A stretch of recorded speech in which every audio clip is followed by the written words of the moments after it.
तर त्यावेळी त्याचा अर्थ नाही समजायचा, पण ते भाषा खूप भारी वाटायची. त्या माणसाकडे बाकीची जी सामाजिक किंवा या देशाच्या इतिहासाविषयीची जाण होती किंवा इथले जे कल्चर किंवा इथली संस्कृती, ती जाण किंवा ती समज त्याच्या लिखाणातून दिसायची. शायर म्हटलं की लोकांना असं वाटतं की हा बापा याचं काहीतरी खूप प्रेमभंग झालेला आहे किंवा हा प्रेमात बुडालेला आहे, त्याच्यामुळे शायरी करतो. खरं म्हणजे सरगोशिया या पुस्तकासंबंधी मला कमालीचं कुतूहल आहे, एक प्रकारचं आकर्षण आहे. अनेक प्रश्न माझ्या मनामध्ये निर्माण झालेत. कठीण भाषेत लिहिणं ही खूप सोपी गोष्ट आहे, पण सोप्या भाषेत साध्या भाषेत लिहिणं ही खूप कठीण गोष्ट आहे. जला है जिस्म जहां दिल भी जल गया होगा, जला है जिस्म जहां दिल भी जल गया होगा, कुरेदते हो जो अब राख जुस्तजू क्या है.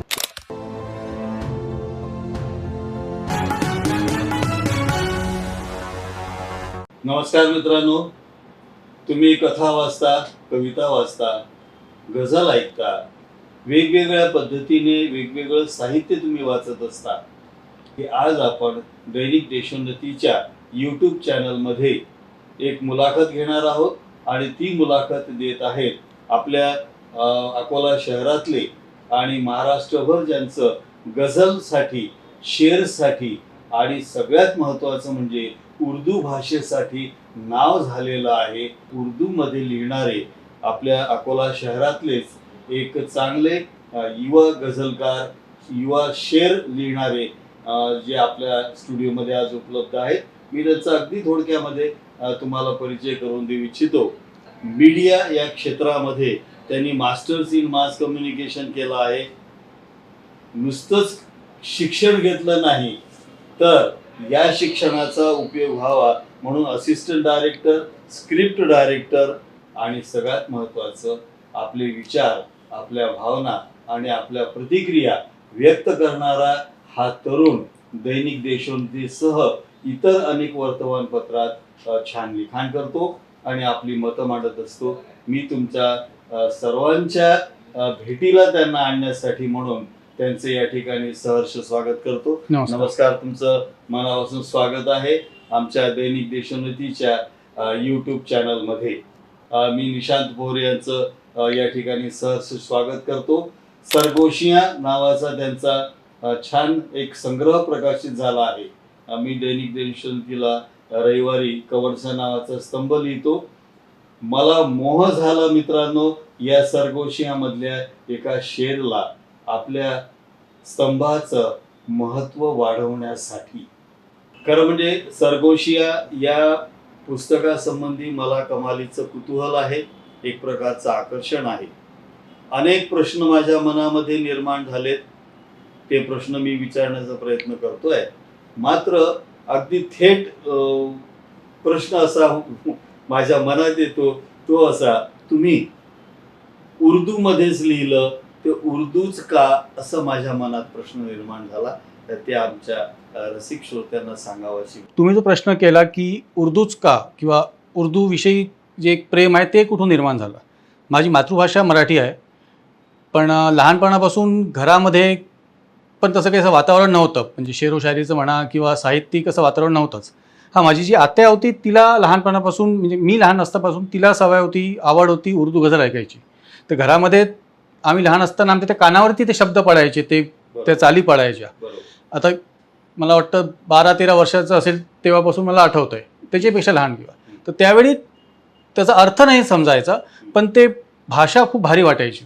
आणि मग हळूहळू वाचनाची आवड निर्माण होत गेली, तर बाकी साहित्यासोबत मग उर्दू गझल पण वाचायला लागलो. मला उर्दू रस्मोलखत वाचता येत नाही, म्हणजे लिपी आपण ज्याला म्हणतो ती नाही वाचता येत, पण सुदैवाने जितके अवेलेबल आहेत पुस्तकं ते सगळे देवनागरीमध्ये अवेलेबल आहेत. त्याच्यामुळे मग लहानपणापासून ते वाचत गेलो. सुरुवात गुलजारपासून झाली, नंतर हळूहळू गालिब वेगवेगळ्या शायरांना वाचत गेलो. आणि नंतर मला वाटतं मी 9वी-10वीमध्ये असताना दूरदर्शनवरती गुलजार साहेबांची सिरियल आली होती मिर्झा गालिब. नसरुद्दीन शहांनी त्याच्यात भूमिका केली होती मुख्य. तर पहिला जो एक खऱ्या अर्थाने सिरियसली घ्यायला लागलो उर्दू भाषेला, ती या एका सिरियलमुळे. तिथून तो प्रवास सुरू झाला, तर तो इथपर्यंत सरगोशियापर्यंत आलेला आहे. तुम्हाला उर्दूची भाषा, उर्दूची आवड निर्माण होणे या संदर्भात तुमचं उर्दूमध्ये काही शिक्षण झालं आहे का? नाही, असं मला शिक्षण असंच नाही झालं. म्हणजे शाळेत असताना आम्हाला जे लँग्वेजेस आम्ही शिकलो, इंग्लिश, हिंदी सेकंड लँग्वेज होती आणि मराठी. मी जसं म्हटलं की उर्दू शिकलेलो नाही आहे मी, मला उर्दू लिहिता वाचता येत नाही. पण इतक्या वर्षांपासून, आता जवळपास मला वाटतं नाही म्हटलं तरी 30 एक वर्ष झाली असतील जेव्हापासून मी उर्दू ऐकतोय. पहिले गझलच्या फॉर्ममध्ये ऐकायला लागलो, नंतर पुस्तकांच्या फॉर्ममध्ये वाचायला लागलो. त्याच्यामुळे ती आवड तशी निर्माण होत गेली, वाचनाची आवड निर्माण होत गेली आणि त्याच्यामधून मग हळूहळू तो फॉर्म समजायला लागला. बेसिकली गझलचा फॉर्म काय आहे तो समजायला लागला आणि त्याच्यामुळे मग त्या पद्धतीने जसं मी म्हटलं की त्याचं फलश्रुत म्हणजे हे पुस्तक सध्या. तर मला असा प्रश्न पडला की निशांती यांनी कोणकोणती उर्दू पुस्तकं वाचली असतील, कोणकोणते उर्दू लेखक वाचले असतील, त्यांचं लिखाण वाचलं असेल, ज्याचा संस्कार झाला, ज्याचा परिणाम झाला आणि आज एक चांगला उदयोन्मुख नाही तर तो चांगल्या पद्धतीने सेटल होणारा लेखक म्हणा, कवी म्हणा, आज जन्माला आलेला आहे. तर ते घरात वातावरण नाही, मात्र वाचनामुळे हे वातावरण निर्माण झालं. तर तुम्ही कोणकोणत्या लेखकांचं वाचन केलं असं मला प्रश्न पडला. लेखकांचं वाचन तसं भरपूर झालेलं आहे आणि प्रभाव जर तुम्ही म्हणाल तर कुठल्या एका कवीचा किंवा एका लेखकाचा प्रभाव नाही आहे. तुम्ही जेव्हा एका सिंगल व्यक्तीकडनं काही वाचून त्याचा जर तेव्हा प्रभाव घेतात तेव्हा त्याच्यामध्ये काय म्हणतो आपण त्याला, कॉपी कॅट असण्याचा किंवा आपण ज्याला प्लेजरिझम म्हणतो, त्यांची झलक इतकी तुमच्या लेखनामध्ये उतरते की ते त्यांचं साहित्य आणि तुमचं साहित्य काही वेगळं राहत नाही. तेच तुम्ही तुमचं वाचन जास्त अफाट असेल, तुम्ही एक नाही तुम्ही 10 लोकांना वाचाल तर तुमची तेवढी विचार करण्याची क्षमता वाढते, तुमची कल्पनाशक्ती वाढते. मी जसं म्हटलं की मी मास्टर्सला वाचलेलं आहे. तुमचे मीर असो, गालिब असो, दाग असो, अमीर मिनाई असो, हे सगळे असो आणि नवीन पण म्हणजे गुलजार साहेबांपासून ते जावेद अख्तर साहेबांपर्यंत हे सगळ्यांना वाचलेलं आहे. आणि फक्त उर्दू शायरी किंवा उर्दू गझलच नाही, प्रोज पण वाचायला पाहिजे. मी म्हणजे कुर्तलीन हैदरपासून तुम्ही सगळ्यांना वाचलेलं आहे. मला आणखीन एक असं प्रश्न पडतो, मला जाणवतं वाटतं की तुम्ही लिहिता, मी थोडंफार लिहितो, वेगवेगळ्या ठिकाणी भारतामध्ये नाही भारताच्या बाहेर लोक खूप छान लिहितायत. हो, लिहिणे हा जो प्रकार आहे निशांत सर, तो असा आहे की मला एखादा आनंद म्हणा, दुःख म्हणा झालेलं असेल किंवा नसेल तर मी ते कल्पनेतून मांडतो. तुमच्या बाबतीत काय आहे, अनुभव आहे की ते कल्पनेने आलेला आहे? नाही, म्हणजे एक कसं आहे की म्हणजे गैरसमज कसा असतो की शायर म्हटलं की लोकांना असं वाटतं की हा बापा याचं काहीतरी खूप प्रेमभंग झालेला आहे किंवा हा प्रेमात बुडालेला आहे त्याच्यामुळे शायरी करतो. तर बेसिकली तसं काहीच नाही. त्यामुळे अनुभव असा ॲज काहीच नसतो. हां, आता नेमकी एखादा गझल लिहिताना किंवा एखादी नजम लिहिताना नेमकं त्याचं जे आपण ज्याला बीज म्हणतो ते कुठून येतं, पहिली ओढ किंवा पहिलं ते कुठून येतं ते नाही सांगता येत. म्हणजे माझं तसं असं होतं की मला असं एकांत किंवा असं पण काही नको आहे. मी मित्रांसोबत बसलेलो असतो किंवा ऑफिसमध्ये बसलेलो असतो तर सहज काहीतरी बऱ्याच वेळ एखादा काहीतरी शब्द सुचतो, बऱ्याच वेळ एखादा काहीतरी फक्त एखादा मिसरा सुचतो, 3 ते 4 शब्द सुचतात आणि त्याच्यावरून मग पूर्ण ते गुंफत जातं. म्हणजे माझं बरेचदा असं होतं की कधी एका दिवसामध्ये 1-1, 2-2 गझल पण लिहून झालेल्या आहेत. कधी असं होतं की नाही सुचत, काही क्लिक होत नाही, तर तेव्हा आठवडे महिना गेलेला आहे की मला काहीच लिहिता नाही आलेलं आहे.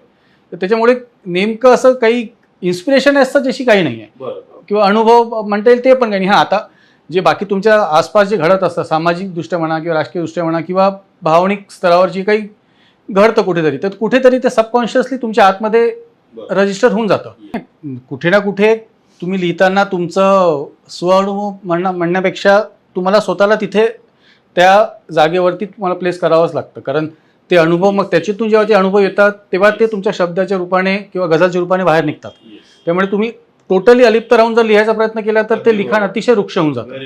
तर तुम्हाला कुठेतरी तेवढी इन्व्हॉल्वमेंट दाखवावीच लागते. ती तेवढ्यापुरती असेल कदाचित, नंतर ते तुम्ही त्यातून बाहेर निघून जाता.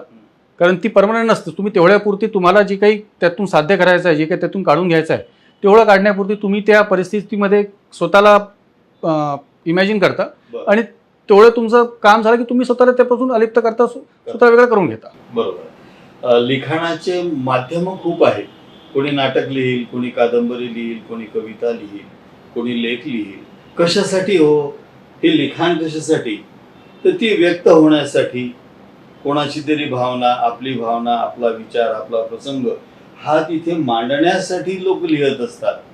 मग इतके सगळे माध्यमं आहेत, मग तुम्ही उर्दू भाषा आणि हा शेर किंवा गझल किंवा नज्म तुम्ही ज्याला म्हणताय त्याचा स्वीकार आपण का केला? खरं म्हणजे कधी स्वतः कविता करेल किंवा स्वतःचं पुस्तक छापून येईल हा विचार पण कधी केला नव्हता.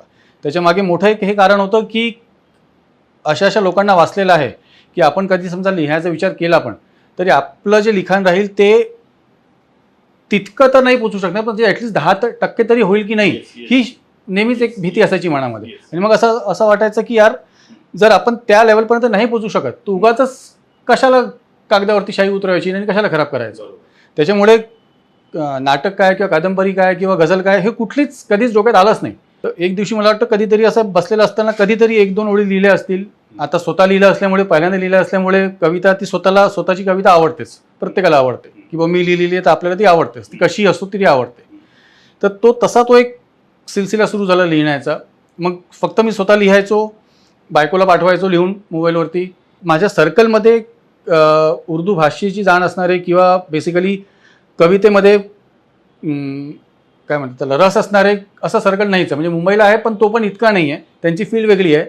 तर त्यामुळे रेफरन्स पॉईंट असा कोणीच नव्हता माझ्याकडे की याला पाठवायचा आणि त्यांच्याकडनं फीडबॅक घ्यायचा. हा रेफरन्स पॉईंट कधी नव्हताच. तर ते लिहिणं सुरू केल्यानंतर मग हळूहळू त्यात फाईन ट्यून होत गेलं. मग सुरुवातीला मी फक्त लिहायचो आणि सोशल मीडियावरती टाकायचो. पण जेव्हा मग हळूहळू त्याच्यात थोडीशी एक मॅच्युरिटी येत गेली, थोडं लिखाण सुधरत गेलं, मग तेव्हा माझ्या बायकोनी सजेस्ट केलं की तुम्ही हे सोशल मीडियावरती शेअर करणं बंद करा आणि पुस्तक लिहिण्यासंबंधी थोडंसं सिरियसली विचार करा. तर आता याच्यात या पुस्तकात जवळपास 50 एक गझल असतील. तर मी जेवढ्या लिहिलेल्या आहेत त्याच्यापेक्षा जवळपास 25-30 गझल मी जे सुरुवातीला लिहिल्या होत्या त्या मी डिस्कार्ड केलेल्या आहेत, ते ज्या घेतल्याच नाहीत, कारण त्या अतिशय रॉ फॉर्ममध्ये होत्या. आणि उर्दू गझल हा जितका सुंदर प्रकार आहे तितकाच त्याचे जे नियम आहेत लिहिण्याचे ते तितकेच कठोर आहेत, तितकेच क्रूर आहेत. तुम्ही त्या नियमाच्या बाहेर गेलं तर ते कुठेतरी ऐकताना खटकते. त्याच्यामुळे ते नियम सगळे जाणून घेणं, त्या भाषेवरती प्रभुत्व म्हणण्यापेक्षा ॲटलिस्ट इतकी तुम्हाला जाण पाहिजे की तुम्ही अटकले नाही पाहिजे कुठे. तर ते तेवढी ती स्टडी करणं, तर ते सगळं त्याच्यामुळे. आणि मग माझं लिखाण बाकी सुरू होतं, ते वर्तमानपत्रात सुरू होतंच. मग पुस्तकाचं हे या प्रकारे होत गेलं. तुम्हाला असं वाटतं का की शेर लिहिणे, नज्म लिहिणे हे प्रभावी आहे, rather than writing an article? 2 पानांचा लेख लिहिण्यापेक्षा 2 ओळीची गझल किंवा नज्म लिहिणं जास्त प्रभावी आहे असं तुम्हाला वाटतं का? वाटत असेल तर ते का वाटतं? नाही, प्रभावी म्हणण्यापेक्षा बरेचदा आता कोण लिहितं त्याच्यावरती पण शेवटी डिपेंड करतं. मी बरेचदा 4 पानांचा एखादा लेख लिहिल पण त्याच्यातून मला काहीच सांगता येणार नाही. तेच मी दुसरीकडे कदाचित जर माझं तेवढं टॅलेंट असेल तर मी एका शेअरमध्ये मी बरंच काही बोलू शकतो जे मला एखाद्या पुस्तकामधून मग शक्य होणार नाही. तर शेवटी आता तुम्ही कुठलं लिखाण स्वतःसाठी फॉर्म चूज करता आणि तुम्ही ते कितपत त्या फॉर्मसोबत तुम्ही स्वतः प्रामाणिक राहता त्याच्यावरती डिपेंड करतं. एक उदाहरण तुम्हाला द्यायचं झालं तर मला हा किस्सा ऐकलेला आहे कुठेतरी मी की जावेद अख्तर साहेबांना कोणीतरी म्हटलं होतं की म्हणे गालिब जो शायर आहे हा फक्त भारतातच होऊ शकतो, भारताशिवाय कधीच बाहेर शक्य नाही. तर तेव्हा ऐकायला थोडं खटकते की बाबा गालिबसारखा शायर की जो 19व्या शतकातला जगातला सर्वात मोठा कवी होऊन गेला निर्विवादपणे, तर बाबा भारतातच का बरं? भारताबाहेर पण होऊ शकला असतं ना, जरूर भारतातच का बरं? असं कारण काय आहे? तुम्ही जर गालिबचे बरेचसे शेअर ऐकले किंवा वाचले तर तुमच्या लक्षात येईल की त्या माणसाकडे बाकीची जी सामाजिक किंवा या देशाच्या इतिहासाविषयीची जाण होती किंवा इथले जे कल्चर किंवा इथली संस्कृती त्याच्याविषयीची जाण होती. तर ती जाण किंवा ती समज त्याच्या लिखाणातून दिसायची, ती समज त्याच्या लिखाणातून दिसायची. त्यामुळे जसं त्याचा एक गझल आहे की हर एक बात पे कहते हो तुम के तू क्या है, हर एक बात पे कहते हो तुम के तू क्या है, तुम ही कहो कि ये अंदाज गुफ्तगू क्या है. याच गझलमध्ये एक शेर आहे की जला है जिस्म जहाँ दिल भी जल गया होगा, जला है जिस्म जहाँ दिल भी जल गया होगा, कुरेदते हो जो अब राख जुस्तजू क्या है. क्या बात है. आता माणसाला जाळल्यानंतर जेव्हा राख आपण शोधतो राखेमध्ये, ही कुठल्या धर्मात आणि कुठल्या देशात प्रथा आहे तुम्हालाही माहिती आहे. ही काही पाकिस्तानमध्ये नाही आहे किंवा इंग्लंडमध्ये किंवा अमेरिकेमध्ये नाही आहे. ही प्रथा की माणसाला जाळल्यानंतर त्याच्या राखेमध्ये आपण त्याचे जे अवशेष शोधतो ही प्रथा फक्त भारतातच आहे. मला कधी कधी असं म्हणजे मी माझ्यावरून मुद्दाम सांगतो, म्हणजे इकडून तिकडे जायला सोपं जातं म्हणून मला बऱ्याचदा असं वाटतं की बा मी याच्याऐवजी ते केलं असतं तर बरं झालं असतं. तसंच तुम्ही जे गझल लिहिता, नज्म लिहिता, त्याच्याऐवजी हे लिहिलं नसतं तर बरं झालं असतं, मी ती लिहिलं असतं तर बरं झालं असतं, किंवा ती लिहिल्याच्याऐवजी मी हे काम केलं असतं तर बरं झालं असतं, असं तुम्हाला कधी वाटलं का?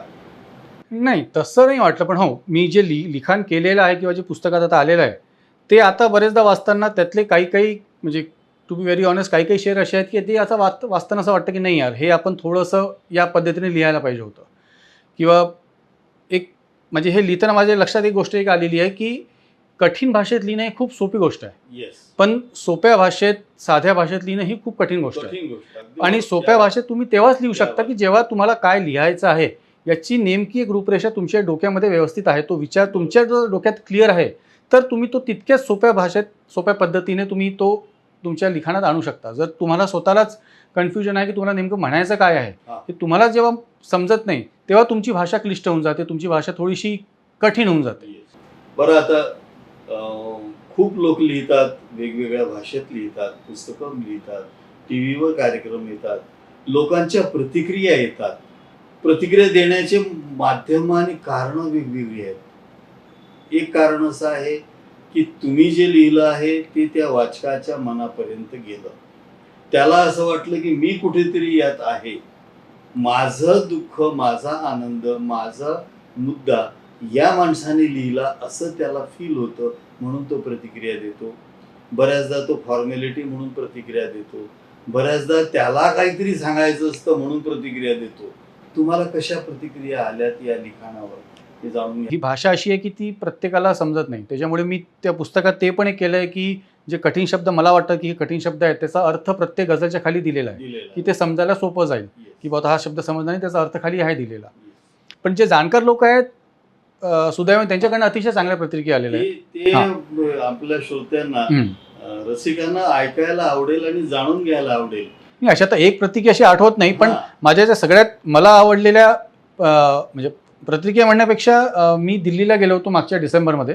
तिथे जश्न रेख्ता नावाचा प्रोग्राम असतो, दरवर्षी असतो जश्न रेख्ता. हम्म. एक 3 दिवसाचा तो कार्यक्रम असतो. त्याच्यात उर्दू भाषेशी संबंधित सर्व कार्यक्रम असतात, म्हणजे मुशायरा असतो, गझल गायकी असते. हम्म. तर तिथे एक वेळेस काहीतरी मध्ये आम्हाला अर्धा पाऊण तासाचा वेळ होता आणि तिथे जवळपास 10-15 हजार पब्लिक असते. तर तिथे आणि सगळे उर्दूशी नितांत प्रेम करणारी मंडळी असतात आणि सहसा एज ग्रुप जो होता तो तुम्हाला आश्चर्य वाटेल की मॅक्सिमम कॉलेज गोईंग लोक होतं तिथे. म्हणजे बरं. 20 ते 35-40च्या आतली या वयोगटातलेच हम्म. जास्तीत जास्त श्रोते होते. हम्म. तर मध्ये आम्हाला वेळ असल्यामुळे तिथे प्रत्येकाने आपापल्या आवडीच्या गझला म्हणायला सुरुवात केली. काहीतरी वेळ घालवायचा आहे, बाबा पब्लिकमध्ये बसलेलो आहे, तिथे स्टेजवरती काहीतरी सुरू आहे, सुरू आहे. म्हणजे त्यांचं चेंज ओव्हर सुरू होतं, कार्यक्रम सुरू नव्हता कुठला. हम्म. तर सगळेजण आपापल्या आवडीच्या, कोणी काही नजम ऐकवायचा, कोणी काही शेर ऐकवायचं. तर त्याच्यात मी उभं राहून मी ज्या लिहिल्या होत्या त्या 1-2 कविता गझल ऐकून दाखवल्या. द्यावा. आणि तिथे ज्या प्रतिक्रिया भेटल्या त्या जेन्युइन प्रतिक्रिया होत्या की ते अतिशय रसिक लोक होते. तेच ना. आता आम्हाला अशी उत्सुकता आहे की हे सरगोंशिया नावाचं पुस्तक आलं, आता यानंतर कोणतं पुस्तक येऊ शकतं जे नियोजित आहे? नाही, आता सध्या परत लिखाण सुरूच आहे माझं. अच्छा. अजून एक म्हणजे गझलच लिहितो सध्या तरी. बरं. याचाच एक म्हणजे अजून एक पुस्तक गझलचा संग्रहच राहील शक्यतो. आता किती वेळ लागते त्याला, 6 महिने, 1 वर्ष, 2 वर्ष, बरं. ते काही सांगता येणार नाही. सांगता येत नाही. मला एक प्रश्न विचारायचा होता. तुम्ही असं सहज म्हणालात की मला काही ओळी सुचतात, मग मी त्या लिहितो.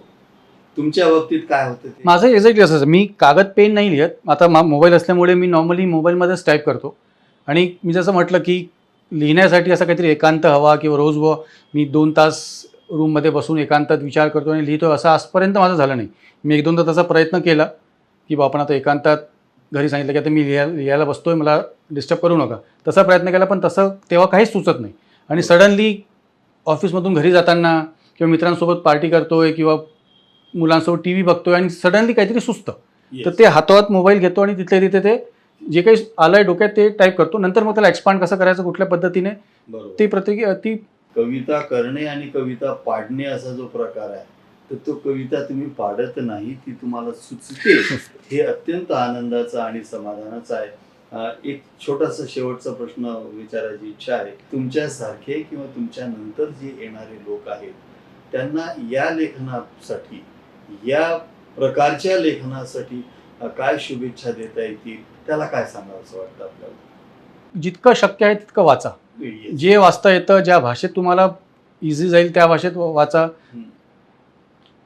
मॅक्सिमम प्रत्येक टाईपचं साहित्य वाचा. आणि म्हणजे फक्त सिरियस लिटरेचरच वाचलं पाहिजे हे पण नाही. जे नॉर्मल स्टेशनवरती पेपरबॅक मिळतात तुम्हाला, साधे थ्रिलर असतात, Yes. जेम्स हेडलीचे, तिथून ते चेकऑफपर्यंत सगळं वाचा.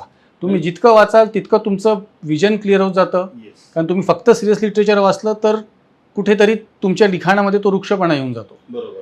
त्यामुळे सगळ्या पद्धतीचं साहित्य वाचा. बरोबर. त्याच्यामध्ये फक्त तुमचं लिखाण म्हणजे फक्त हात पाय एवढंच नको, त्याच्यात कुठेतरी एक सोल आपण ज्याला म्हणतो किंवा आत्मा पाहिजे, मन असलं पाहिजे. तर तुम्ही जितकं वाचाल तितकं चांगलं आहे. Yes. चांगलं लिहायचं, चांगलं जाणून घ्यायचं असेल तर तुम्हाला वाचावं लागेल. तर त्यांनी काय वाचावं? जसं तुम्ही वाचता आहात तसं ही मुलाखत पाहणाऱ्या 2 लोकांना असं वाटेल की बा मलाही छान शेर लिहिता येतो, मलाही नजम लिहिता येते, मी काय वाचू? मी सुरुवातीला जे म्हणालो की जर तुम्हाला गझलमध्ये किंवा कवितेमध्ये रस असेल, तुम्हाला त्याच्यामध्ये लिहावंच वाटत असेल, मी उर्दू गझलपुरती बोलू शकतो की मी जे वाचलेलं आहे. जसं मी म्हटलं की गालिबपासून ते मोमिनपासून ते मीर, फिराक, अहमद फराज, फैज अहमद फैज, मी प्रत्येकाला वाचलेलं आहे. बरोबर. त्याच्यामुळे मी जितकं वाचत गेलो तितकं माझी दृष्टी तेवढी क्लिअर होत गेली. येस. कुठल्या पद्धतीने लिहिता येऊ शकतं, कुठल्या पद्धतीने नाही लिहायला पाहिजे ते लक्षात आलं. चांगलं गझल कशाला म्हणतात, वाईट गझल कशाला म्हणतात, तो एक पर्स्पेक्टिव्ह निर्माण झाला. बरं, इंग्रजीत आहेत कसं शेर लिहिणारे? नाही, गझल हा जो फॉर्मॅट आहे, गझल हा फॉर्मॅट बेसिकली फारसीमधून आलेला आहे. उर्दूमध्येच हा फॉर्मॅट आहे. बेसिकली कुठल्याही नंतर मराठीमध्ये सुरेश भटांनी आपल्याकडे आणला होतो. गझल ही जी कविता आहे, म्हणजे गझलचा जो फॉर्मॅट आहे कवितेचा, त्याची आणि बाकी भाषेमधली जी कविता असते जी आपण वाचत आलो, मग मराठीतली असो किंवा इंग्लिशमधली असो, याच्यात मूलभूत फरक एक आहे की जसं इंग्लिशमध्ये आपली कुठली पोएट्री असेल तर ती, किंवा मराठीतली कुठल्याही भाषेतली जी कविता असते तर ती जर मुक्तछंद नसेल, समजा तो फ्री वर्स नसेल, तर त्याच्यामध्ये ती बांधलेली असते एका मीटरमध्ये. मीटर तुम्हाला गझलमध्ये पण लागतं. आणि दुसरी जे एक फॅक्टर असतं ते असतं तुमचं काफियाचं, किंवा आपण ज्याला रायमिंग म्हणतो. की फॉर इन्स्टन्स रॉबर्ट फ्रॉस्टची इंग्लिशची कविता की and I promises to keep and miles to go before I sleep. तर कीप, स्लीप हे तुमचं रायमिंग झालं. हा, यमक ज्याला आपण म्हणतो रायमिंग. जसं याच्यात उर्दूमध्ये त्याला काफिया म्हणतो. हे प्रत्येक याच्यात असतं. हे प्रत्येक भाषेच्या कवितेमध्ये तुम्हाला यमक भेटेल. पण उर्दूमध्ये किंवा उर्दू गझलमध्ये यमक किंवा काफियासोबत आणखीन एक फॅक्टर येतो, तो असतो रदीफचा. की जसं फॉर इन्स्टन्स गालिबची गझल आहे की दिले नादा तुझे हुआ क्या है, आखिर इस दर्द की दवा क्या है. तर हुआ, दवा हे तुमचं काफिया झालं, जे रायमिंग झालं. पण त्याच्यानंतर क्या है हे प्रत्येक याच्यात तुमचं रिपीट होत जाईल. याला रदीफ म्हणतात. तर हा फॉर्मॅट उर्दू गझलशिवाय कुठेच नाही आहे. बरोबर. म्हणजे मराठीतलं हायकू कविता घ्या तुम्ही किंवा दुसऱ्या कविता घ्या, त्यामध्ये आपल्याला आढळत नाही. रदीफ हा येतच नाही. रदीफ हा फक्त तुम्हाला उर्दू गझलमध्येच आढळून येईल. काफिया किंवा यमक आपण ज्याला म्हणतो ते प्रत्येक भाषेतल्या कवितेत असतातच. विषय खूप मोठा आहे, लिखाण फार विशिष्ट आहे. किती बोलावं आणि काय बोलावं असं तुम्हाला आणि मला वाटण्याची मित्रांनो शक्यता आहे. आता गझल आणि नज्म संबंधीचा हा कार्यक्रम असताना मला असं वाटतं की आपण त्यांची एखादी नज्म ऐकायला पाहिजे. निशांत पोहरे यांच्या तोंडून त्यांनी मुळात लिहिलेली आणि त्यांच्या आवडीची असलेली एखादी नज्म आहे, गझल आहे, ती आम्हाला ऐकवावी. म्हणजे आम्हाला त्याचा नक्कीच आनंद घेता येईल. तुम्ही ऐकवावी अशी विनंती. सुरुवातीला एक गझल ऐकवतो. हां, चालेल. जिथे कुठे कठीण शब्द असतील ते एक अर्थ सांगून देईल मला. येस. अजल से गुजार रहा हूँ फिर भी गुजरती क्यों नहीं. अजल म्हणजे अनादिकालापासून, म्हणजे एकदम जेव्हा जगाची निर्मिती झाली तेव्हापासून. अजल से गुजार रहा हूँ फिर भी गुजरती क्यों नहीं, लंबी ही सही रात ही तो है फिर कटती क्यों नहीं. क्या बात है, बहुत अच्छा. तिलिस्म है काला जादू है छलावा है क्या है, तिलिस्म है काला जादू है छलावा है क्या है, मेरी आंखें तुम्हारी तस्वीर से हटती क्यों नहीं. क्या बात है, बहुत अच्छा, बहुत अच्छा. मैंने कलम से अफसाने लिखे हैं कहकशाओं के. कहकशा म्हणजे गॅलेक्सीज, जे मिल्की वे असतात आकाशामध्ये. मिल्की वे, इंग्रजीत मिल्की वे. मैंने कलम से अफसाने लिखे हैं कहकशाओं के, शख्सियत तुम्हारी मेरी गज़ल में सिमटती क्यों नहीं. वाह. अजीब ज़िद पर अड़ा है दिल, इसे तू तमाम चाहिए। अजीब ज़िद पर अड़ा है दिल, इसे तू तमाम चाहिए। जी, हमेशा के लिए आकर सीने से लिपटती क्यों नहीं। वाह, बेहतरीन बेहतरीन, बेख्याली में छुआ था उसने तो महकता हूँ अब तक। क्या बात है, बहुत अच्छा, बेख्याली में छुआ था उसने तो महकता हूँ अब तक। बहुत अच्छा, उसके लम्स की ये हल्दी बदन से छूटती क्यों नहीं। बहुत अच्छा. आणि एक नजम आहे. यामध्ये मला असं वाटतं आठवणींचा संदर्भ थोडा जास्त आहे. नाही तसं काही नाही, म्हणजे आता ते जे जसं सुचत जातं तसं. ही एक नजम आहे. तिचं उन्वान किंवा टायटल आहे वेटिंग रूम. हम्म, जाओ ना यार तुम अब बहुत हुआ ये सब.